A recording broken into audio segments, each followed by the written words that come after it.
কোনো রাজনৈতিক দলের কর্মীর সঙ্গে ঝগড়া করলে বিপদে পড়বেন, তার দল আছে। কোনো শিক্ষকের সঙ্গে তর্কে জড়িয়ে পড়লে বিপদে পড়বেন, তার দল আছে। একজন অটোওয়ালার দল আছে, টোটো চালকের দল আছে, রিক্সা চালকের দল আছে, ব্যবসায়ীর দল আছে, চিকিৎসকদের দল আছে, কলেজে যারা পড়াচ্ছেন তাদের দল আছে, বিশ্ববিদ্যালয়ে যারা পড়াচ্ছেন তাদের দল আছে। দল নেই শুধু এন্টোমোলজিস্টদের।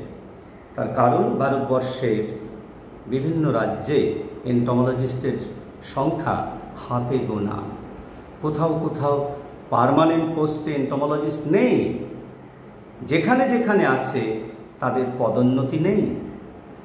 যে পোস্টে এসে ঢুকলো 30 বছর 32 বছর চাকরি করার পর সেই চেয়ার থেকেই বাড়িতে ফিরে যাবে।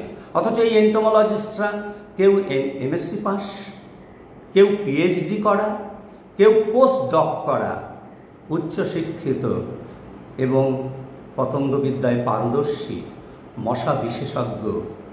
এদের নিয়ে কেউ ভাবে না। কি কাজ করে এন্টোমোলজিস্টরা? ডেঙ্গু দমন বলুন, ম্যালেরিয়া দমন বলুন, এইসব ক্ষেত্রে চিকিৎসকের পাশাপাশি এন্টোমোলজিস্টদের একটা বড় ভূমিকা আছে। মশাবাহিত অসুখ বিসুখ কমাতে গেলে বা তাদের সংক্রমণ প্রতিরোধ করতে গেলে চিকিৎসার পাশাপাশি মশা দমনের কাজটাকে জোরদার করতে হবে। তা না হলে সমস্যা যাবে না। কিভাবে হবে সেই কাজ? কি হবে রণকৌশল?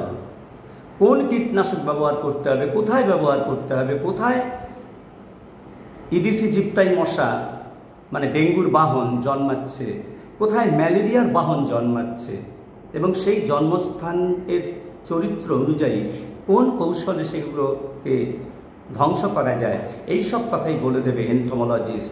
সরকারকে বলে দেবে, স্বাস্থ্য প্রশাসনকে বলে দেবে, পুর কর্তৃপক্ষকে বলে দেবে, এবং সেগুলো প্রয়োগ করার পর সুফল মিলবে, জনগণ উপকৃত হবে। কিন্তু তাদের জন্যে আওয়াজ, তাদের জন্য ভয়েস তোলার মতো সেরকম কোনো লোক অন্তত বিভিন্ন রাজ্যে আজও পাওয়া যায়নি। তবে পশ্চিমবঙ্গে একটু আশার আলো দেখতে পাচ্ছি, কারণ এখানে প্রতিটি ডিস্ট্রিক্টে অস্থায়ী পদে এন্টোমোলজিস্ট নিয়োগের কাজটা শেষ হয়েছে। ভবিষ্যতে নিশ্চয়ই তারা স্থায়ী হবে, কারণ রাজনৈতিক সদিচ্ছা থাকলে যে অনেক বড় কাজ করা যায় পশ্চিমবঙ্গে এই এন্টোমোলজিস্ট নিয়োগের মধ্যে দিয়ে, সেটা আমি উপলব্ধি করি। এবং আগামী দিনে এন্টোমোলজিস্টদের স্থায়ীকরণের ব্যাপারটাও বিভিন্ন রাজ্যে, পশ্চিমবঙ্গ সহ, তারা এই কাজটা হবে এই আশা আমার আছে। কারণ আশাই তো করতে পারি, আশায় বাঁচে চাষা।